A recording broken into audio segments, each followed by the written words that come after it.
پھر خود کو دیکھنے کے وہ قابل نہیں رہے، پھر خود کو دیکھنے کے وہ قابل نہیں رہے، جلوے جنہوں نے دیکھ لیے ذوالفقار کے، بھاگے ہیں دشمنان علی رن سے دو طرح، کچھ برقع پہن کے کچھ کپڑے اتار کے۔ بغض علی راز خدا سمجھاتا ہے، بغض علی راز خدا سمجھاتا ہے، دست علی خالق کا ہنر دکھلاتا ہے، حکم علی پہ پلٹا یوں سورج جیسے، صبح کا بھولا شام کو گھر واپس آتا ہے۔ صداقتوں کی نشانی حسین ہے، صداقتوں کی نشانی حسین ہے، دنیا میں انقلاب کا بانی حسین ہے، دشمن کو جس نے اپنے لہو سے شکست دی، وہ مرد حق وہ حیدر ثانی حسین ہے، اپنا یہی ناز یہی افتخار ہے، عشق حسین نعمت پروردگار ہے۔ دنیا بھلا سکے نہ یہ مصطفیٰ کا پیار، دنیا بھلا سکے نہ یہ مصطفیٰ کا پیار، وہ عید وہ حسنین کی معراج افتخار، ناکا رسول سا میرے مولا سا شہ سوار، زلف محمدی کی خدا ساز وہ مہار، کھینچا کبھی ادھر تو کبھی ڈھیل چھوڑ دی، چاہا جدھر باغ رسالت کی موڑ دی۔ انی خاموشی تو صدقے ماشاءاللہ جی ماشاءاللہ، میں روز دا پڑھن والا تواڈے سامنے انی بھی خاموشی نہیں، درود بیت محمد والے بیت محمد پہ۔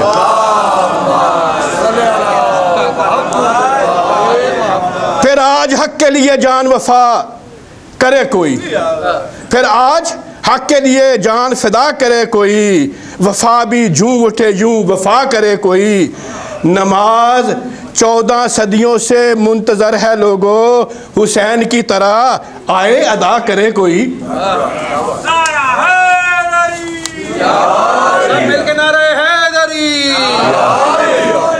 اگر حسین نہیں ہے بہشت کا رستہ، اگر حسین نہیں ہے بہشت کا رستہ، تو پھر بنا ہی نہیں کوئی اور دوسرا رستہ، جو راستہ کبھی سورج نہیں دکھا پایا، دیا بجھا کے وہ شہ نے دکھا دیا رستہ،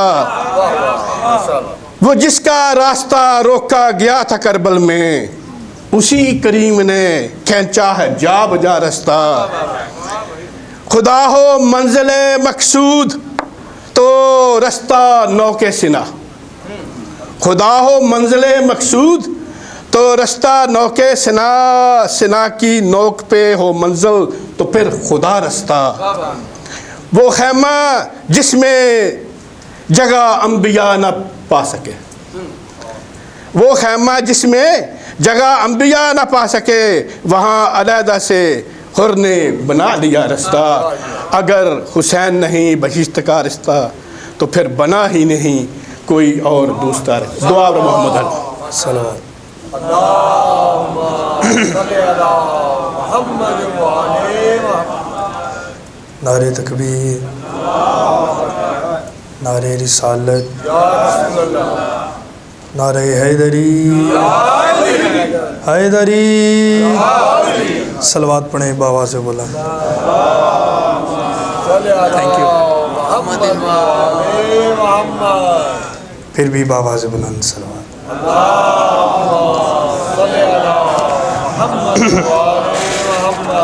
بنا وجود کے سر جو کلام کرتا ہے، پھر اس کلام کو اللہ سلام کرتا ہے، جہان بھر کے یزیدیوں کا اس زمانے میں فقط حسین ہی جینا حرام کرتا ہے۔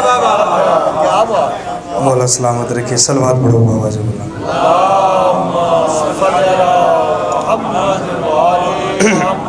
پھر بھی بابا سے بلند صلوات۔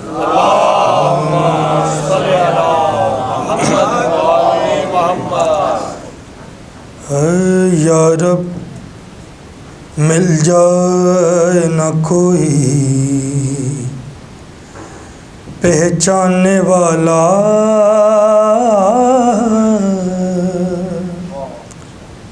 یا رب مل جائے نہ کوئی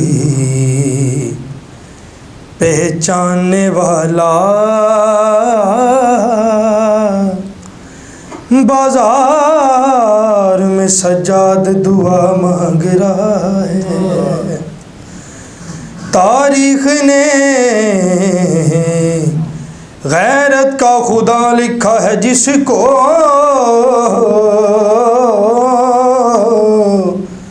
ہر موڑ پہ زینب کی رضا مانگ رہا ہے، یہ سوچتا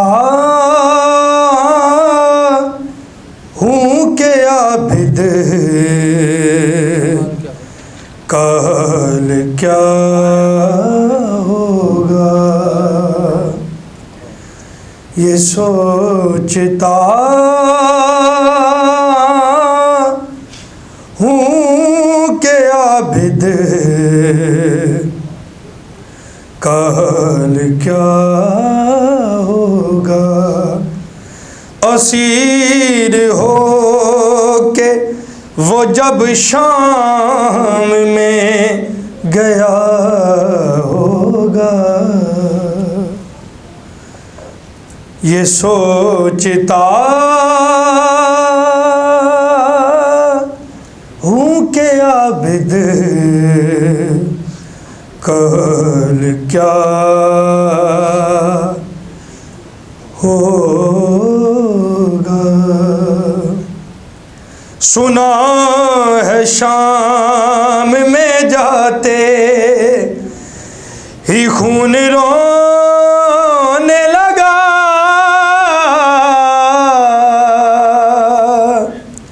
سنا ہے شام میں جاتے ہی خون رونے لگا، نہ جانے شبر نے اس وقت کیا کہا ہوگا، نہ جانے شبر نے اس وقت کیا کہا ہوگا، ہوئے ہیں ظلم جو سجاد پہ حسین کے بعد،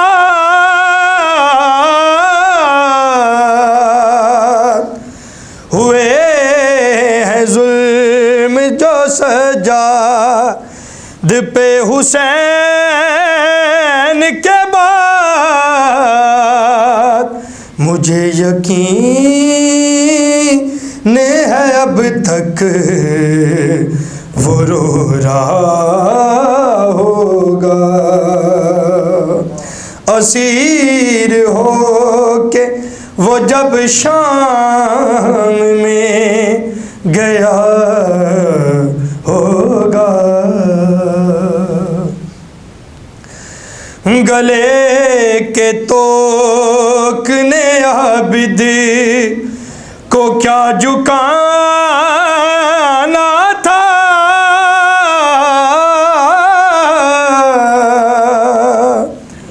گلے کے توکنے عابد کو کیا جھکانا تھا، وہ اپنے کھوئے ہوئے لال ڈھونڈتا ہوگا، اسیر ہو کے وہ جب شام میں گیا ہوگا، وہ یاد کرتا تو ہوگا وطن کی شاہی کو، وہ یاد کر کہتا تو ہوگا وطن کی شاہی کو، بہن کو دفن جو پردے سے میں کیا ہوگا، بہن کو دفن جو پردے سے میں کیا ہوگا، اسیر ہو کے وہ جب شام میں گیا ہوگا، یہ سوچتا ہوں کہ عابد کل کیا ہوگا۔ اللہم چند اشعار اس کے بعد قبلہ کو دعوت خطاب دوں گا۔ جتنے بھی بام جاں پر خاموش تھے چراغ، جتنے بھی بام جاں پر خاموش تھے چراغ، چھیڑا جو ذکر مصطفیٰ سب جل اٹھے چراغ، اور بغض علی کی آندھی کا ہر دور میں تھا زور، بغض علی کی آندھی کا ہر دور میں تھا زور، لیکن علی کے عشق کے روشن رہے چراغ، اور باد رسول رشد و ہدایت کے طاق میں، باد رسول رشد و ہدایت کے طاق میں، روشن خدا نے دہر میں بارہ کیے چراغ، باد رسول رشد و ہدایت کے طاق میں، روشن خدا نے دہر میں بارہ کیے چراغ۔ اللہ اور ایسے ہے نام مصطفیٰ نام علی کے ساتھ، ایسے ہے نام مصطفیٰ نام علی کے ساتھ، جیسے کہ ایک چراغ کے ہے سامنے چراغ، ایسے ہے نام مصطفیٰ نام علی کے ساتھ، جیسے کہ ایک چراغ کے ہے سامنے چراغ، اور لکھے تھے جتنے شعر بھی مدح امام میں، لکھے تھے جتنے شعر بھی مدح امام میں، تاریکیوں میں قبر کی سب بن گئے چراغ،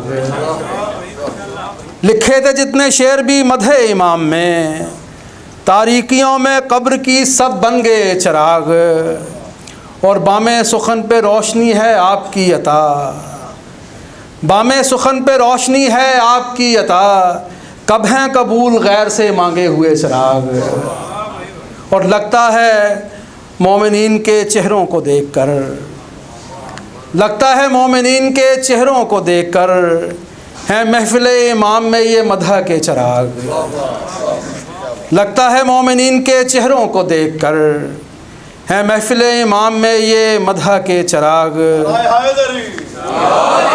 اور بکھرا ہے سطر سطر پہ ایک نوری سلسلہ، ہیں پرتو ردیف سے سب قافیے چراغ، اور کرب و بلا کا دل نے ارادہ کیا ہی تھا، کرب و بلا کا دل نے ارادہ کیا ہی تھا، سجاد میری راہ میں جلنے لگے چراغ، جتنے بھی بام جاں پر خاموش تھے چراغ، چھیڑا جو ذکر مصطفیٰ سب جل اٹھے چراغ، پر محمد و آل محمد صلوات۔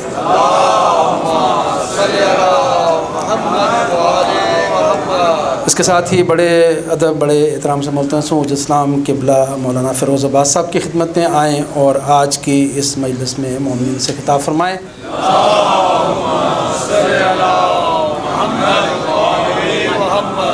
لا حول ولا قوة إلا بالله العلي العظيم، حسبنا الله ونعم الوكيل، نعم المولى ونعم النصير، أعوذ بالله السميع العليم من الشيطان اللعين اللئيم الرجيم، بسم الله الرحمن الرحيم، الحمد لله رب العالمين، بارئ الخلائق أجمعين، فاطر السماوات والأرضين، الذي لم يتخذ صاحبة ولا ولدا ولم يكن له شريك في الملك، والصلاة والسلام والتحية والإكرام على النبي المكي المدني الهاشمي المطلبي الأبتحي القرشي الطهامي سيدنا ونبينا وشفيع ذنوبنا وطبيب نفوسنا أبي القاسم محمد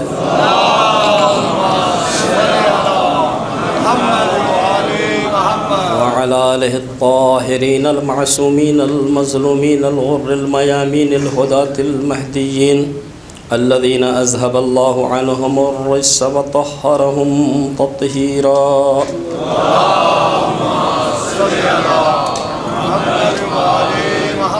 واللعن الدائم على أعدائهم وقاتليهم ومنكر فضائلهم أجمعين من الآن إلى قيام يوم الدين آمين يا رب العالمين.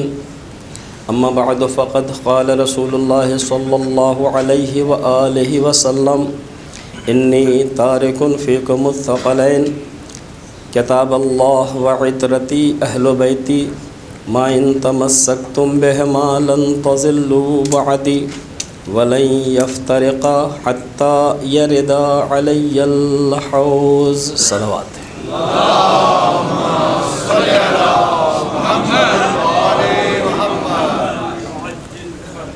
ہدایت انسانی کے لیے انبیاء و مرسلین کا جو سلسلہ پروردگار عالم نے قائم کیا تھا، ان آنے والوں کی تعداد 1,24,000 تھی. گزری دو مجالس میں نے آپ کی خدمت میں گزارش کرنے کی کوشش کی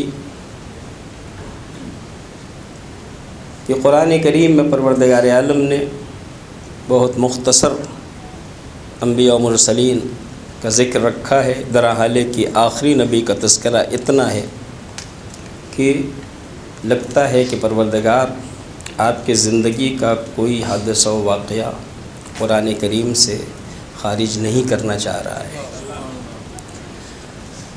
اس کے دلیل کے طور پہ میں نے آپ کی خدمت میں کچھ آیات پرسوں بھی پیش کی تھیں اور کل بھی، اور ابھی بھی پیش کر سکتا ہوں، مگر آج اس سلسلے کو آگے بڑھاؤں گا، اس لیے آیات کا سلسلہ یہیں پہ روک کے آپ کی خدمت میں یہ گزارش کرنا چاہتا ہوں کہ کبھی ہم نے اور آپ نے یہ سوچا کہ قدرت نے ان انبیاء کا تذکرہ کیوں نہیں کیا قرآن کریم میں، اور آخری نبی کی زندگی کا کوئی بھی حادثہ قرآن سے خارج نہیں کرنا چاہا، آخر کیوں؟ اس کی سیدھی بہت صاف سی وجہ یہ ہے کہ گزرے ہوئے تمام انبیاء نبی تو ہیں، اللہ کے نمائندے تو ہیں، لیکن ان کی شریعت ہمارے لیے نافذ العمل نہیں ہے، اور پیغمبر خاتم کی شریعت جو ہے ہمارے لیے نافذ العمل ہے. یعنی ہم جس شریعت کے تابع ہیں وہ شریعت محمد مصطفیٰ صلی اللہ علیہ وآلہ وسلم،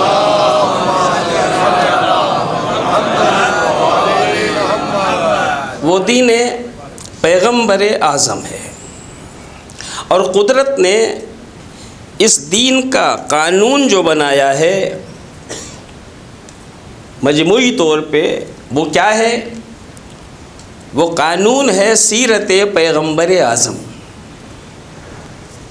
نبی کی سیرت کو ہم سب کے لیے قانون بنایا ہے. ایک مسلمان کلمہ پڑھنے کے بعد کہاں جائے گا؟ کیا کرنا ہے اسے؟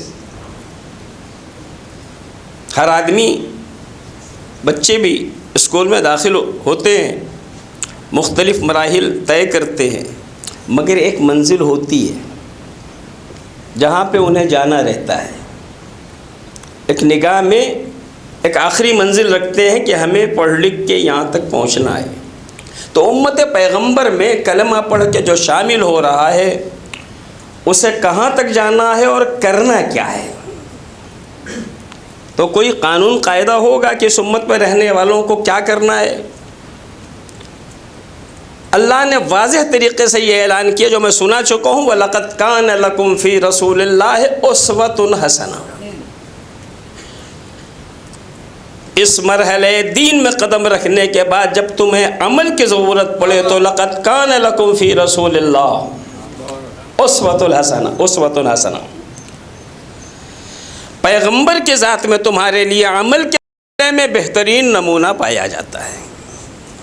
یعنی دوسرے لفظوں میں یہ کہوں عزیزان گرامی کہ اگر کوئی پوچھے کہ مسلمان بن کے تمہیں کہاں پہنچنا ہے تو آپ یہ کہہ سکتے ہیں کہ ہمیں وہاں پہنچنا ہے جہاں پیغمبر پہنچے، ان کی تأسی کرتے ہوئے، ان کے پیچھے پیچھے چلتے ہوئے وہاں پہنچنا ہے جہاں نبی کریم پہنچے۔ اس کی تھوڑی سی وضاحت کر دوں عزیزان گرامی کہ اس کا مطلب کیا ہے۔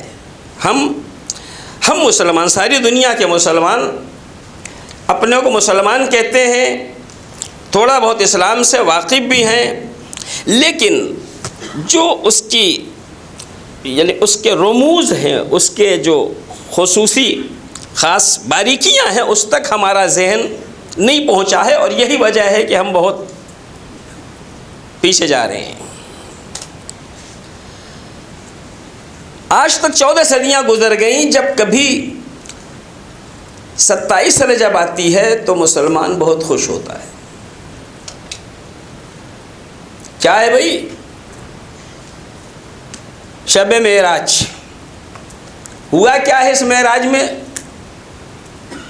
آپ کو نہیں پتا؟ سرکار کو بلندیاں ملی ہیں۔ شب معراج کیا ہوا ہے؟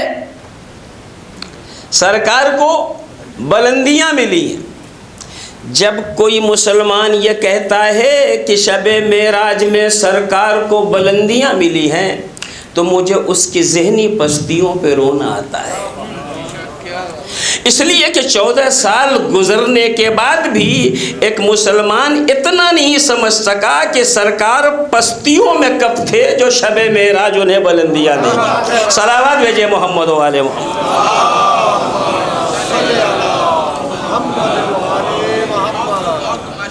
نبی کریم معراج کی شب ان مراحل سے جو گزرے، جسے مرحلے معراج کہا جاتا ہے، وہ اپنے لیے نہیں گزرے ہیں، وہ ہمارے لیے گزرے ہیں۔ اس بلندی تک نبی اپنے لیے نہیں گئے، نبی ہمارے لیے گئے، اور وہ معراج نبوت کی معراج نہیں ہے اور رسالت کی بھی معراج نہیں ہے۔ آپ کہیں گے کہ آپ عام خیالات سے غلط خیال پیش کر رہے ہیں۔ میں نے کہا میں عام خیال کو نہیں جانتا، میں قرآنی خیال کو صرف جانتا ہوں، اور قرآن کریم نے جہاں معراج کا ذکر کیا ہے 15ویں پارے کی ابتدا میں ارشاد ہوتا ہے سبحان الذی اسرا، پاک ہے وہ ذات جس نے راتوں رات سیر کرائی، کس کو؟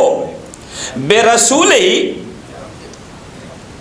بے نبی ہی، سبحان الذی اسرا، بے رسول ہی نہیں کہا گیا، بے نبی ہی نہیں کہا گیا، کیا کہا گیا؟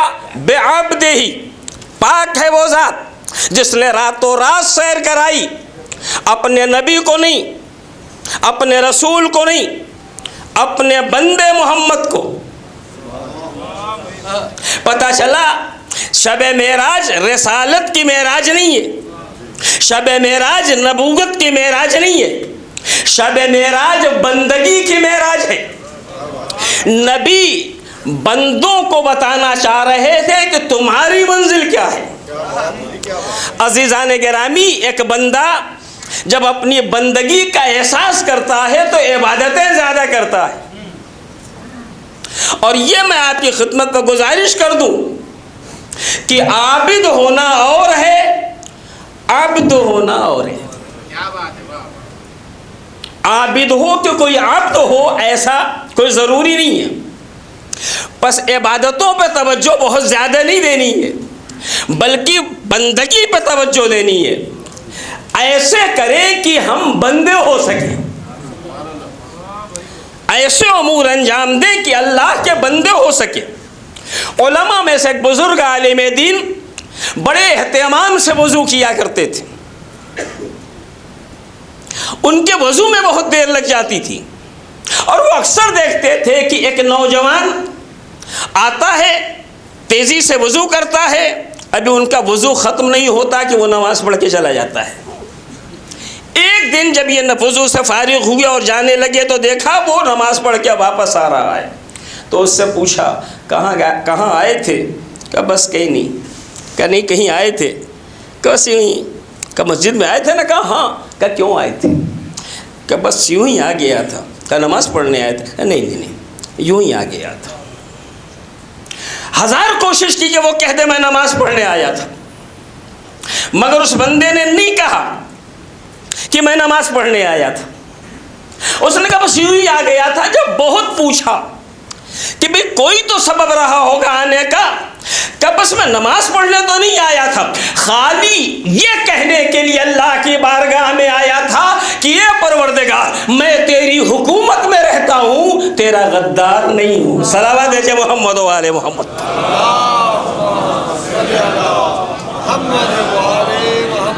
اور فرما رہے ہیں تو لکھا ہے کہ ان عالم دین نے پوری زندگی اس کے اس فقرے کو یاد کیا کہ اس کی معرفت کا عالم کیا تھا۔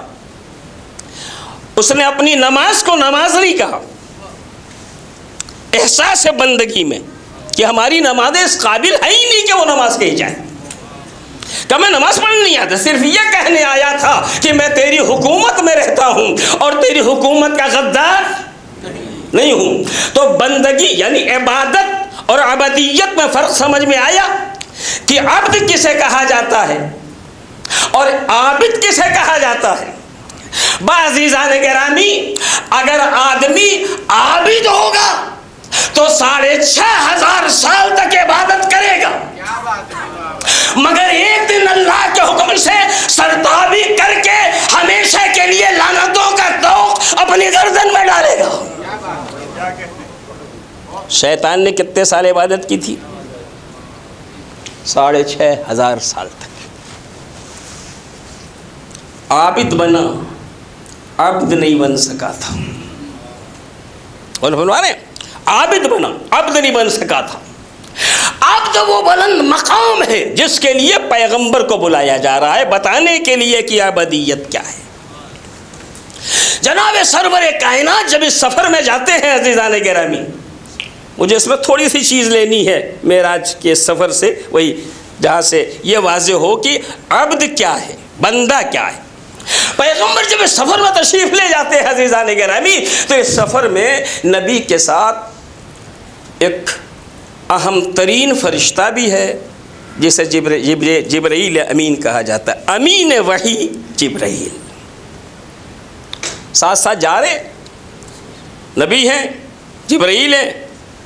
پیغمبر ایک جگہ پہنچے تو دیکھا کہ شاید جبرائیل ساتھ نہیں ہے، مڑ کے دیکھا تو سدرہ پہ رکے ہوئے تھے،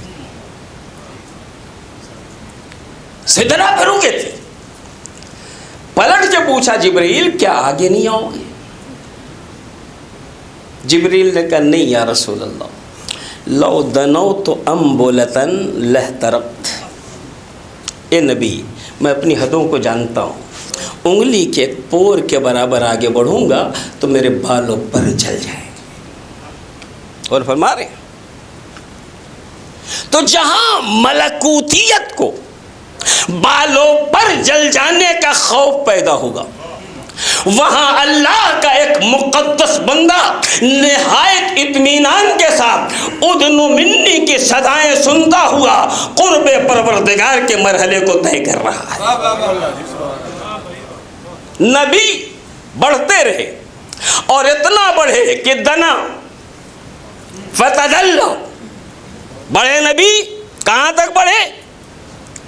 قرآن نے جو نقشہ کھینچا 2 کمانوں یا اس سے کم کا فاصلہ رہ گیا، وہاں تک نبی پہنچے۔ کل جب جناب موسیٰ کوہ طور پہ جا رہے تھے تو طور کی مرحلوں میں داخل ہوتے ہی آواز آئی فخلع نعلیک، اے موسیٰ تم اپنی جوتیاں اتار دو، اس لیے کہ تم وادی مقدس میں داخل ہو رہے ہو، مگر نبی اس مقدس سفر میں آگے بڑھ رہے ہیں جہاں جبرائیل رک چکے ہیں، رسول آگے بڑھ رہے ہیں، 2 کمانوں اور اس سے کم کا ذکر ہو چکا، مگر کہیں آواز نہیں آئی کہ پیغمبر تم اپنی جوتیاں اتارو، اس لیے کہ تم قرب پروردگار کی منزلیں طے کر رہے ہو۔ مقصد کہنے کا یہ ہے کہ جہاں نبی پہنچے وہیں نبی کے پیروں میں لپٹی ہوئی جوتیاں پہنچی، اور ان جوتیوں نے وہاں جا کے ہم انسانوں سے خطاب کیا، انسانوں میں انسانی چمڑا نہیں مگر نبی کے قدموں کو تھامنے کی طرح تھاما ہے، تو وہاں آئی ہوں جہاں رسول اللہ آئے ہیں، اے کاش تم نے بھی دامن محمد کو تھامنے کی طرح تھاما ہوتا تو یہاں آتے جہاں نبی آئے۔ صلوات بھیجے محمد و آل محمد۔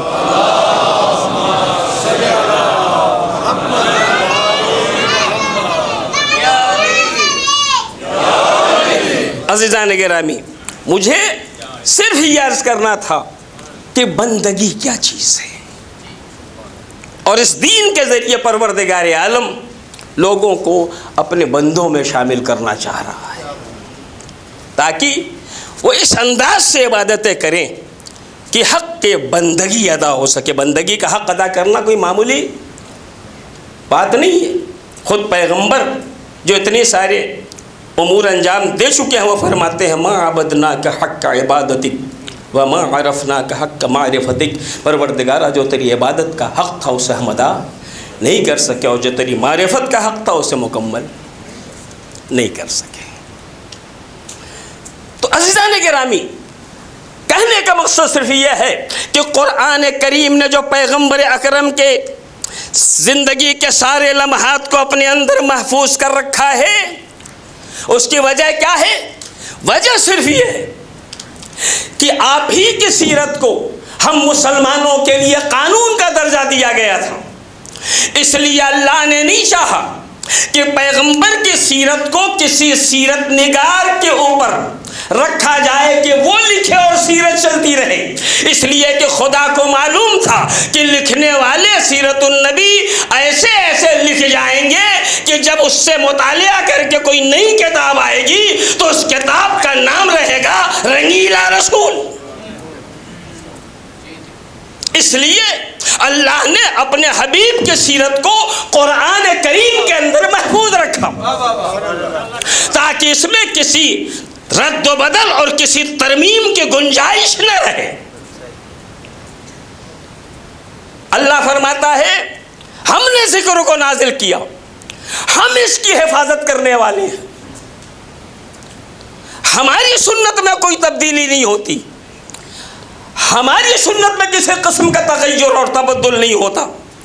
تو قرآن میں اس نے سیرت پیغمبر خاتم کو محفوظ کیا تاکہ اطمینان کے ساتھ مسلمان چاہے تو ادھر ادھر کی کتابوں تک نہ جائے، قرآن کریم کو سلیقے سے پڑھے اور پڑھ کر سیرت رسول اللہ کو حاصل کر سکے۔ معاملہ یہاں تھوڑا سا یہ آ جاتا ہے عزیزان گرامی، قرآن نے پیغمبر کی ساری زندگی کو اپنے اندر سمیٹ کے محفوظ تو کر لیا، مگر مسئلہ یہاں سے آ رہا ہے کہ قرآن نے اپنے اندر جو محفوظ کیا وہ کیا جو نبی نے کیا یا کہا۔ قرآن نے اپنے اندر جو محفوظ کیا وہ تھا جو نبی نے کیا یا کہا، اور کیا اور کہا میں مسلمانوں کے درمیان کوئی اختلاف نہیں ہے۔ ہم نے کہا نبی نے نمازیں پڑھی، سب نے کہا ہاں پڑھی۔ ہم نے کہا نبی نے روزہ رکھا، سب نے کہا ہاں رکھا۔ ہم نے کہا نماز سے پہلے پیغمبر نے وضو کیا، سب نے کہا بالکل کیا، ہے کہ نہیں؟ جو ہم کہتے رہے وہ مانتے رہے، لیکن جب بات یہاں پہ آئی کہ نبی نے وضو کیا تو ہم بھی کریں، اب جو وضو کرنے کے لیے بیٹھے تو کوئی وضو یوں کر رہا ہے تو کوئی وضو، کوئی نماز یوں پڑھ رہا ہے تو کوئی نماز، کوئی 15 منٹ پہلے کھول رہا ہے تو کوئی 15 منٹ. اور فرما رہے تو نبی نے جو کہا اور جو کیا اس میں کوئی اختلاف نہیں ہے. میں نے ہاتھ جوڑے اللہ کی بارگاہ میں، میرے پروردگار جیسے تو نے کہا اور کیا کو محفوظ کر دیا، ویسے ہی تھوڑا کرم اور کرتا کہ نبی نے جو کہا وہ کیسے کہا اور جو کیا وہ کیسے کیا، اس کو بھی محفوظ کر لیتا تو آج مسلمانوں کے درمیان اختلاف نہیں ہوتا. ادھر سے آواز آئی کہ کردار اور قول کی حفاظت ہماری ذمہ داری، کیفیت کی ذمہ داری خود نبی، کیفیت کی ذمہ داری خود نبی کی ہے کہ وہ بتائیں کہ کیفیت کہاں سے لی جائے. یہی وجہ تھی کہ نبی کو کہنا پڑا انی تارک فیکم الثقلین کتاب اللہ و اطرتی اہل بیتی، میں تم میں 2 گراں قدر چیزیں چھوڑے جا رہا ہوں، ایک اللہ کی کتاب، دوسرے میری اطرت اہل بیت. اگر تم ان دونوں سے متمسک رہے تو ہرگز ہرگز گمراہ نہیں ہوگے. جب تمہیں یہ دیکھنا ہے کہ میں نے کیا کہا اور کیا کیا تو قرآن پڑھ لینا، اور جب یہ مسئلہ آئے کہ جو کہا کیسے کہا، جو کیا کیسے کیا، تو در محمد و آل محمد پہ آ کے سمجھو. سبحان اللہ.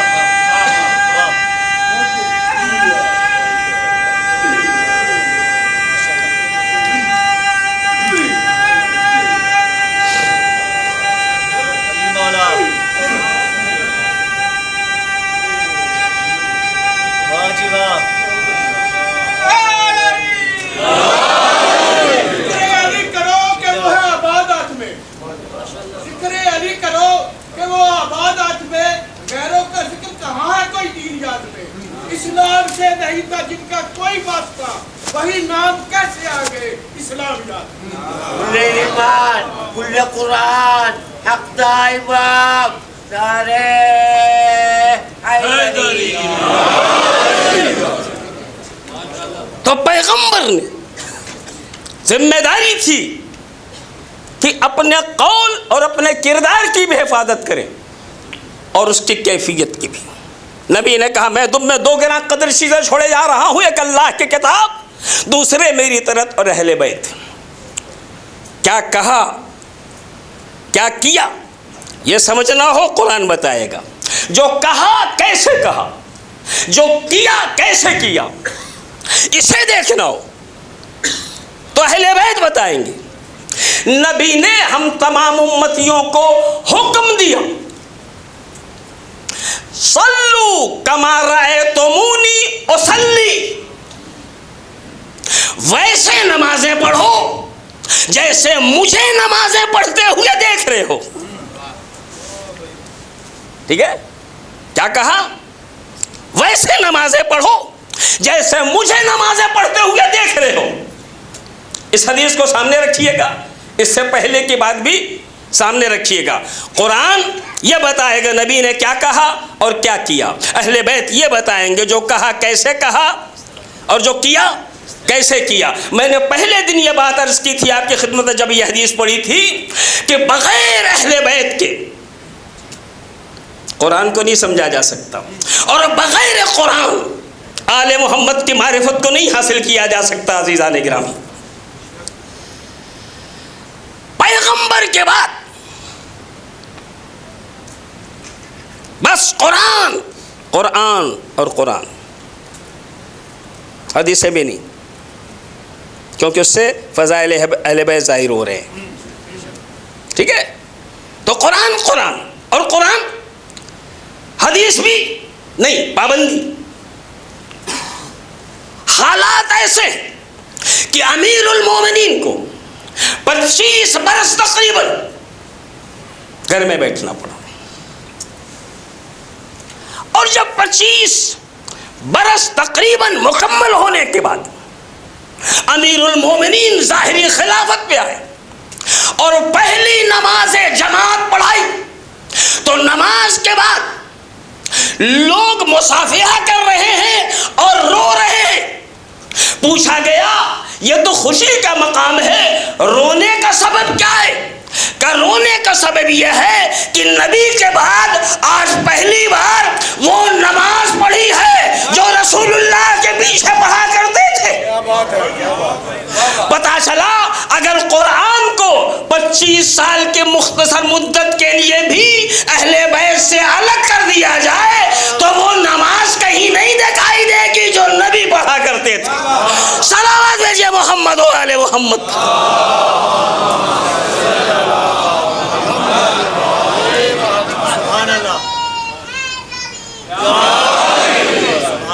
اس لیے نبی نے اہل بیت کے تئیں جو ایک خصوصی انتظام کیا اس کی وجہ یہی تھی کہ یہی وہ ہیں جو حفاظت قرآن کرنے والے ہیں اور یہی وہ ہیں جو سیرت رسول اللہ کا تحفظ کرنے والے ہیں. اگر ان کو ہٹا دیا گیا تو نہ کوئی قرآن کا محافظ نظر آئے گا، نہ سیرت پیغمبر کا محافظ نظر آئے گا. اہل بیت کے وہ فرد جسے امیر المومنین کہا جاتا ہے، عزیزان گرامی، آج اقتدار کے لیے کیا کیا نہیں ہوتا، کیا کیا نہیں ہوتا، مگر علی کے ذمے دین کی حفاظت تھی. علی کے ذمے مسلمانوں کی عزت و آبرو کا تحفظ تھا.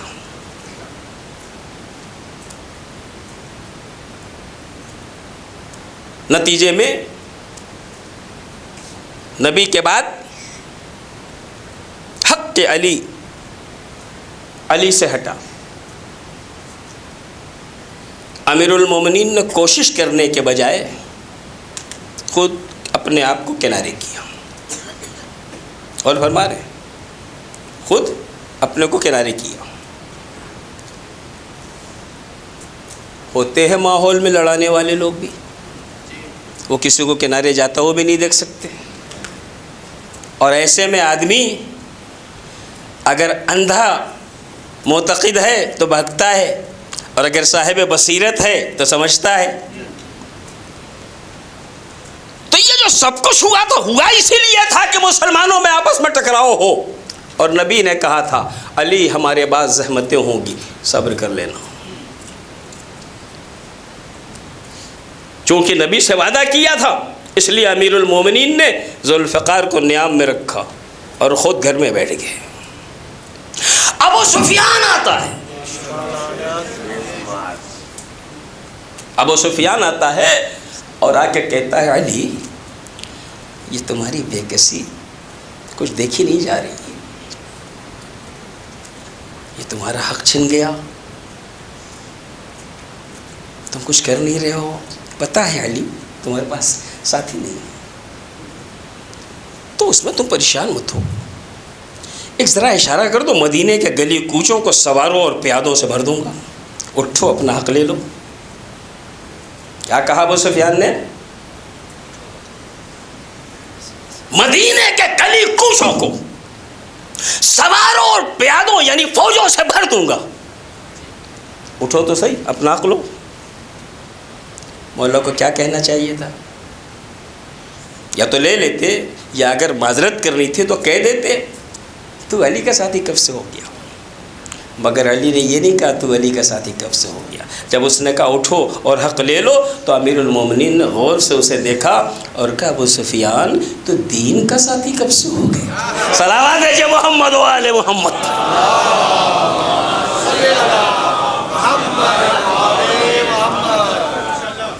یعنی علی نے یہ بھی بتا دیا کہ تو جو فوجیں دے رہا ہے دین کی دشمنی میں جو چپ ہوں دین کی محبت میں. صلوات بھیجئے محمد و آل محمد.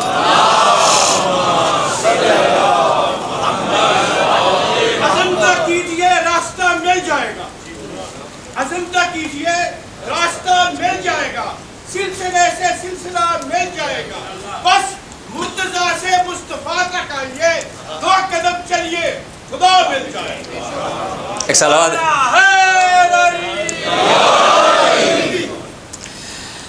تو جناب امیر المومنین پیغمبر کے بعد دیکھ رہے ہیں، میں نے کہا کہ اقتدار کے لیے آدمی کیا کیا نہیں کرتا،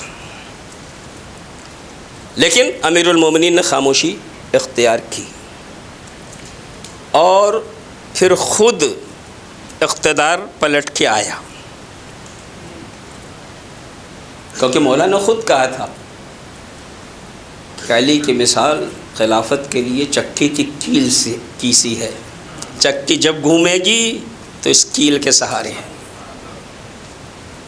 تو چاہے علی کے پاس حکومت رہی ہو نہ رہی ہو، لیکن مسئلہ آیا تو علی نہیں گئے ہیں، حکومت آئی ہے۔ صلوات بھیجے محمد و آل محمد۔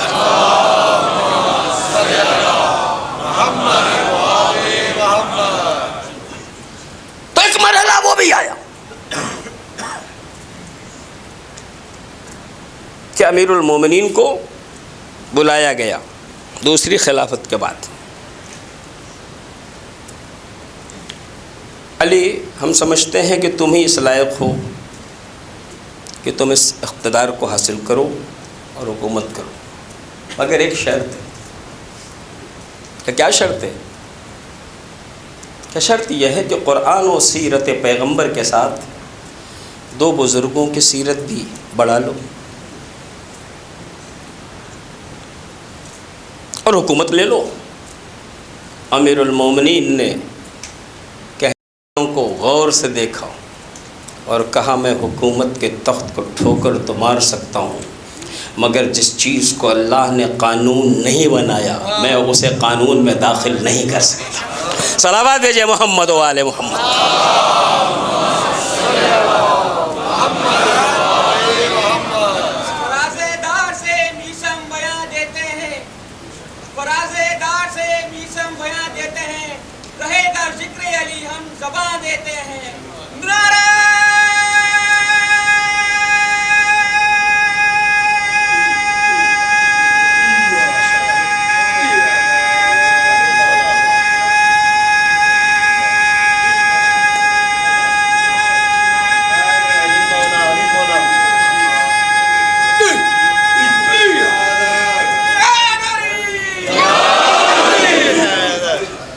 آپ تمام حضرات کے جذبات کی قدر کرتا ہوں، مگر کل تھوڑی سی تقریر میری زیادہ ہو گئی تھی تو مجموعہ سے برداشت نہیں کر سکا تھا، اس لیے موقع دیجیے کہ کچھ میں بھی بول سکوں۔ صلوات جی محمد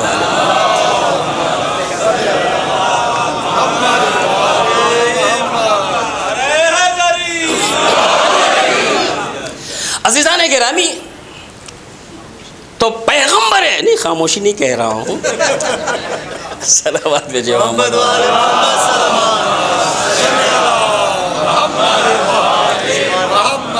اہل بیت طاہرین کے سلسلے میں پیغمبر نے جو خصوصی رویہ اختیار کیا وہ اسی وجہ سے کہ سیرت کی حفاظت بھی یہی کرنے والے ہیں، قرآن کریم کا تحفظ بھی یہی کرنے والے ہیں۔ امیر المومنین نے یہی کیا، امام حسن نے یہی کیا، امام حسین نے یہی کیا۔ مولا نے جو کیا وہ بتا چکا آپ کو۔ امام حسن کا مسئلہ آیا امیر شام کے ساتھ،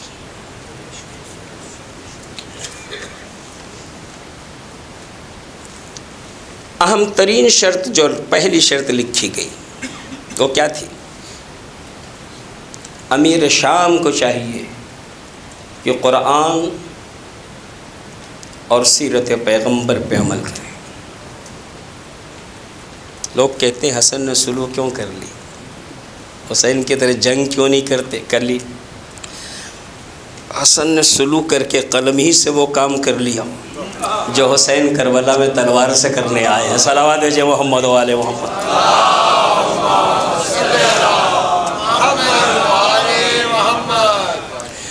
بھئی یہ ایک دیوار ہے، میری نیت خراب ہوئی، امام باڑے والوں سے کہا کہ اس میں آدھی میری ہے، انہوں نے کاغذات نکالے، ذمہ داروں کو بلایا، مومنین آئے اور طے پایا کہ غلط ہے، جو کچھ ہے وہ امام باڑے کا ہے۔ آپ کو خطرہ ہوا مجھ سے کہ آج دعویٰ کیا تھا اتنے لوگ حمایتی مل گئے، سو بچ گئی دیوار۔ ممکن ہے کل پھر دعویٰ کریں حمایتی نہ ملے تو چلی جائے گی دیوار۔ تو اس مجمع میں ہم سے لکھوا لیا گیا کہ فیروز عباس کو چاہیے کہ آئندہ اس دیوار پہ کسی قسم کا دعویٰ نہ کریں۔ عزیزان گرامی، معاملہ 2 منٹ کا تھا، لیکن جب تک وہ کاغذ رہے گا فیروز عباس کی بے ایمانی لوگوں کے درمیان واضح ہوتی رہے گی۔ امام حسن نے سلونامہ نہیں لکھا ہے، پہلی شرط لکھ کے قبول کرائی، امیر شام کو چاہیے قرآن و سنت پہ عمل کرے، اور انہیں ماننا پڑا، یعنی صبح قیامت تک کے لیے لکھوایا اگر یہ حکومت قرآن و سنت کے آئینے میں قائم ہوئی ہوگی تو مجھ سے کبھی کوئی اختلاف نہ ہو۔ اختلاف ہی یہ ہے کہ یہ قرآن و سنت کے آئینے میں قائم نہیں، اور فرما رہے ہیں تو امام حسن کا زمانہ آتا ہے تو امام حسن نے سیرت و قرآن کریم کا تحفظ کیا۔ جس کا بھی زمانہ آتا ہے، امیر المومنین ہو، امام حسن ہو، امام حسین ہو۔ میں نے حدیث سنائی تھی، امام صلی اللہ علیہ وسلم کی وصیت سنائی تھی امام حسین علیہ السلام کی، کیا فرماتے ہیں؟ خرجت لطلب الاصلاح فی امت جدی محمد، میں نکلا ہوں اپنے نانا کی امت میں اصلاح کے لیے، اريد ان امر بالمعروف وانهى عن المنکر، چاہتا ہوں اچھائیوں کی تعلیم دو، برائیوں سے روکوں۔ خواہش ہے کہ میں اس راستے پہ چلوں جس پہ میرے بابا چلے ہیں اور میرے نانا چلے ہیں۔ یعنی کربلا میں آنے کا مقصد کیا ہے؟ سیرت پیغمبر اعظم کا ہے۔ عزیزان گرامی، تو اہل بیت طاہرین کو جو خصوصی اعزاز حاصل ہوا ہے قرآن کے ذریعے، نبی کریم کے ذریعے، وہ صرف اس لیے کہ یہ محافظ دین، محافظ مذہب تھے، اور یہی وجہ ہے کہ نماز و روزہ، حج و زکوٰۃ، خمس و جہاد، یہ ساری چیزیں اپنی جگہ بہت اہم ہیں، لیکن محبت اہل بیت، ولایت اہل بیت، جناب سرکار دو عالم نبی اکرم صلی اللہ علیہ وآلہ وسلم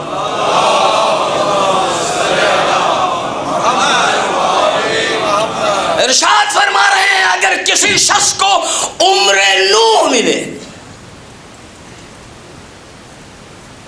عمر نوح، جناب نوح نے 950 برس تک خالی تبلیغ کی ہے۔ نبی فرماتے اگر کسی شخص کو عمر نوح نصیب ہو اور وہ پوری زندگی راتوں کو نمازیں پڑھنے میں گزار دے اور دنوں کو روزہ رکھنے میں گزارے، 70 حج پیدل کیے، عمر نوح ملے، راتوں کو نمازوں میں، دنوں کو روزے میں، 70 حج پیدل، کوہ ابو قبیس کے برابر سونا چاندی اللہ کی راہ میں خیرات کی ہو۔ پہاڑ ہے کوہ ابو قبیس مکے میں، کوہ ابو قبیس کے برابر سونا چاندی اللہ کی راہ میں خیرات کی ہو، صفا و مروہ کے درمیان سعی کرتے ہوئے بے گناہ قتل کر دیا جائے، کتنا بڑا جنتی ہے۔ عمر نوح، راتوں کی نمازیں، دن کے روزے، 70 حج پا پیادہ، کوہ ابو قبیس کے برابر سونا چاندی راہ خدا میں خیرات کیا، صفا و مروہ کے درمیان سعی کرتے ہوئے بے گناہ مارا گیا۔ پیغمبر فرماتے ہیں جنت کی بو نہیں سونگھے گا اگر میرے اہل بیت سے محبت نہیں۔ صلوات بھیجے محمد و آل محمد۔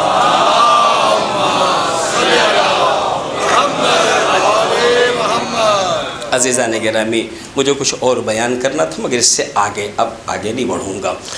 یہ اہل بیت طاہرین علیہم السلام سے تمسک جو ہے، یہ وہ چیز ہے جو ہماری دنیا کو بھی سنوارنے والا ہے اور ہماری عقبہ کو بھی سنوارنے والا ہے، اور اس چیز کو جس نے محسوس کر لیا پھر وہ اہل بیت کے چشم و ابرو کے اشارے پہ زندگی گزارتا ہے، ورنہ کوفیوں نے خط لکھ لکھ کے امام کو بلایا تھا، مگر پھر وہی کوفے والے منحرف ہو گئے۔ امام کو جو خبر دی گئی وہ یہ تھی کہ کوفے والوں کے دل آپ کے ساتھ ہیں، تلواریں دشمن کے ساتھ ہیں۔ لیکن اسی کوفے والوں میں کچھ اور لوگ بھی تھے۔ آج 3 تاریخ ہے، اور 3 تاریخ کو امام نے ایک خط لکھا ہے۔ آج کی تاریخ جو گزر گئی، کل امام کا قافلہ کربلا میں وارد ہوا تھا، اور آج بسر سات کربلا پہنچا۔ اس ملعون نے جاتے ہی دریا کی ترائی پہ لگے ہوئے خیموں کو ہٹوایا۔ ابھی علی کا بیٹا عباس زندہ تھا۔ ایک مرتبہ تلوار نیام سے باہر آ گئی۔ دوستو، مطیع و فرما بردار جو چھوٹے ہوتے ہیں، بزرگ اپنی بزرگی کا استعمال کر کے انہیں روکتے ہیں، مگر آخر بچوں کے بھی جذبات ہوتے ہیں۔ ایک جگہ روک دیا، دوسری جگہ روک دیا، تیسری جگہ روک دیا، لیکن پھر احساس ہوتا ہے ہر جگہ روکنا کچھ اچھا نہیں ہے۔ تو بسر سعد نے جب چاہا کہ دریا کی ترائی سے خیمے ہٹے، حکم دیا ہٹا دیا جائے خیمے۔ علی کے شیر کے ہاتھوں میں تلوار آ گئی۔ جس عباس کو حسین نے حسن کے جنازے پہ روکا تھا، جس عباس کو حسین نے دربار ولید میں روکا تھا، کب تک ان جذبات پہ پہرے ڈالتے؟ ضرورت تو یہاں بھی روکنے کی تھی، مگر اب حسین نہیں چاہتے کہ بار بار اپنے بھائی کو ٹوکوں، لیکن روکنا تو ہے نا۔ اچانک خیمہ گاہ کی طرف گئے، زینب غضب ہو گیا۔ کیا ہوا بھیا؟ کہا ہمارے شیر کو جلال آ گیا۔ کیا چاہتے ہیں بھیا؟ کبھی بھی بس زینب اتنا چاہتا ہوں کہ جنگ نہ ہو۔ عباس کو روک لو زینب، میں نہیں چاہتا جنگ کا آغاز ہماری طرف سے ہو۔ ایک مرتبہ علی کی بیٹی نے فضہ سے کہا، فضہ جاؤ عباس سے کہو زینب یاد کر رہی ہے۔ شیر تک یہ آواز پہنچی، گردن جھکائے ہوئے در خیمہ پہ، بی بی آپ نے غلام کو یاد کیا؟ ہاں عباس۔ کہا کیوں؟ کہا عباس جنگ نہیں ہوگی، تلوار نیام میں رکھ دو، مگر دریا کی ترائی سے خیمے ہٹانے کو کہا ہے۔ کہا عباس ہٹانے دو، مگر تلوار نہ چلانا۔ بی بی کیسے ہو سکتا ہے؟ کہا عباس تلوار نہیں چلے گی، اور اگر تم نے اصرار کیا تو کہیں ایسا نہ ہو ہمیں خیمے سے باہر آنا پڑے۔ روایت کہتی ہے ایک مرتبہ تلوار پہ تکان دی اور ٹوٹ گئی تلوار۔ بی بی خدارہ یہ جملے اپنی زبان سے نہ دہرائیے، تلوار نہیں چلے گی بی بی، مگر خدارہ خیمے سے باہر آنے کی بات زبان پہ نہ لائیے۔ عباس ابھی علی کی بیٹی خالی زبان پہ لائی ہے، تمہارے سر پہ کیا گزر رہی ہوگی جب سر کے قرب و جوار میں نامحرموں کے درمیان انہی زینب و ام کلثوم کا قافلہ سربرہنہ لے جایا جا رہا ہے۔ جزاکم اللہ۔ خدا آپ کو کسی غم میں نہ ڈالے سوائے غم اہل بیت عطا، عزاداران امام علی۔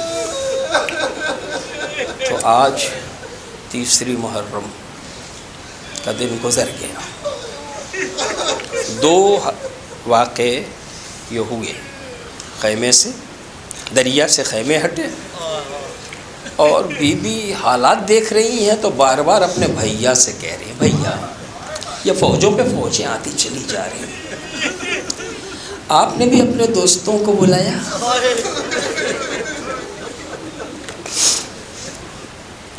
نہیں نہیں زینب تو بلائیے نا اپنے دوستوں کو بلائیے، بھیا فوجوں کی تعداد بڑھتی جا رہی ہے۔ اور اب حسین نے خط لکھا، من الحسین الغریب الى الرجل الفقی حبیب ابن مظاہر، یہ خط ہے حسین غریب کی طرف سے مرد فقی حبیب ابن مظاہر کے نام، قاصد کو کوفے بھیجا۔ حبیب خضاب لینے نہیں، حبیب دسترخوان پہ بیٹھے ہوئے تھے، دق الباب ہوا، جناب حبیب دسترخوان پہ ہے، دق الباب ہوا، اٹھے، دروازہ کھولا، دیکھا قاصد حسین ہے، خط دیا، لے کے سر پہ رکھا، آنکھوں سے لگایا، چوما، خط کھولا تو لکھا تھا حبیب کربلا میں ہم نرغ عادہ میں گھر گئے ہیں، میرے دوست کیا آپ نے امام کی مدد نہیں کی؟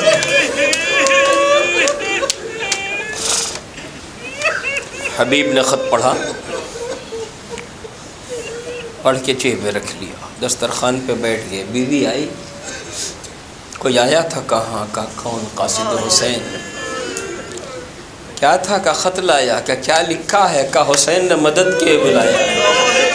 کا ارادہ کیا ہے؟ کہ مجھ سے کیا مطلب ان باتوں سے بی بی، میں کیوں جانے لگا مدد کے؟ ایک مرتبہ حبیب کی بیٹی کو جلال آ گیا، حبیب کیا کہہ رہے ہو؟ اگر ایسا ہی ارادہ ہے تو لو یہ چادر تم اپنے اوپر ڈال لو اور تلوار میرے حوالے کرو تاکہ میں اپنے آقا کی مدد کے لیے کربلا جاؤں۔ حبیب کہتے ہیں میں تو تیرا امتحان لے رہا تھا، میری مجال کہ میرا آقا مجھے بلائے اور میں نہ جاؤں۔ حبیب نے اپنے غلام کو شہر سے باہر بھیج دیا، چلو آگے میں آ رہا ہوں۔ غلام انتظار کر رہا ہے، حبیب کو پہنچنے میں دیر لگی۔ جب قریب پہنچے تو غلام کہہ رہا تھا گھوڑے سے، میرے آقا کے گھوڑے تو گھبرانا نہیں، اگر میرے آقا نہیں آئے تو میں تجھ پہ سوار ہو کے حسین کی نصرت کے لیے کربلا چلوں گا۔ اس کی یہ بات حبیب کو اتنی پسند آئی، قریب گئے، گھوڑا اپنے ہاتھوں میں، اس کی لجام اپنے ہاتھوں میں لی، غلام سے کہا جا میں نے تجھے راہ خدا میں آزاد کر دیا۔ غلام کہتا ہے کیا کہنا، جب تک اپنے پاس رکھنا تھا رکھا، آج جب تم جنت کی طرف جا رہے ہو تو ہمیں اپنے سے الگ کر رہے ہو، ہم بھی حسین کی بارگاہ میں جائیں گے۔ حبیب کوفے سے روانہ ہو، ادھر امام نے فرمایا عباس آگے بڑھو، دیکھو کوفے سے گردش سفر نمودار ہو رہی ہے، ہمارا دوست حبیب آنے والا ہے۔ جناب حبیب ابن مظاہر کا استقبال انصار حسینی نے کیا۔ حبیب حسین کے ساتھیوں کے درمیان پہنچ چکے ہیں۔ جب ذرا شور و غل کی آواز ہوئی، شہزادی کو احساس ہوا کہ کوئی آیا ہے، تو جناب فضہ سے کہا فضہ ذرا دیکھو کون آیا ہے۔ فضہ نے معلومات کی اور جا کے بی بی کو بتایا، بی بی آپ کے بھائی کے بچپن کے دوست حبیب ابن مظاہر نصرت ایمان کے لیے کربلا آئے ہیں۔ ایک مرتبہ زینب آواز دے رہی فضہ آگے بڑھو، حبیب کو ہمارا سلام پہنچا دو۔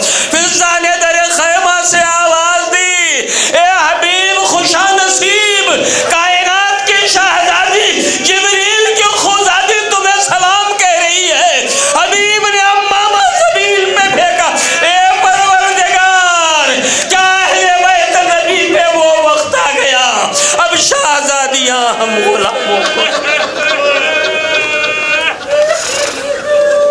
اللہ لعنت اللہ علی القوم الظالمین وَسَيَعْلَمُ الَّذِينَ ظَلَمُوا أي منقلب ينقلبون ربنا تقبل منا إنك أنت السميع العليم بحق محمد وعترته الطاهرة.